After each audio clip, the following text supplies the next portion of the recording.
Hi అండి.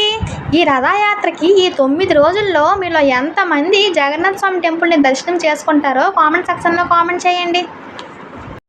నేను నా పెళ్ళైన ఈ 12 ఏళ్లకు ఇదే మొదటిసారి రావడం. మా ఎదురింట్లో ఉన్న కుమారి గారి దయ వల్ల నేనైతే ఈ దేవుడిని దర్శనం చేసుకోగలిగాను.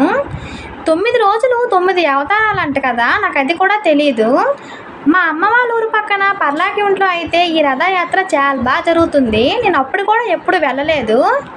ఇక్కడ చాలా విశాలంగా చాలా ప్రశాంతంగా దర్శనాలు అయ్యేవి. జనం అయితే ఎక్కువగా లేరు కాబట్టి మేము ఇంట్లో మధ్యాహ్నం 3 గంటలకు బయలుదేరితే మళ్ళీ రిటర్న్ 4 గంటలకల్లా ఇంటికి వెళ్ళిపోయాము. నేను చాలా భయపడుతూ బయలుదేరాను. ఎంతమంది జనం ఉంటారో ఏంటో, ఎలా రావడమో ఎలా వెళ్ళడమో అని. అస్సలు అలాగేం లేదు, చాలా బాగా జరిగాయి దర్శనాలు. ఇక్కడ పర్స్ కూడా అవుతుంది. ఈ పర్సులో మనకు అన్ని రకాల సామాన్లు దొరుకుతున్నాయి, కానీ చక్కెర పొంగల్ మాత్రం నాకు దొరకలేదు. ఇక్కడ కూడా పులిహోర ప్యాకెట్టే దొరికింది. బాయ్.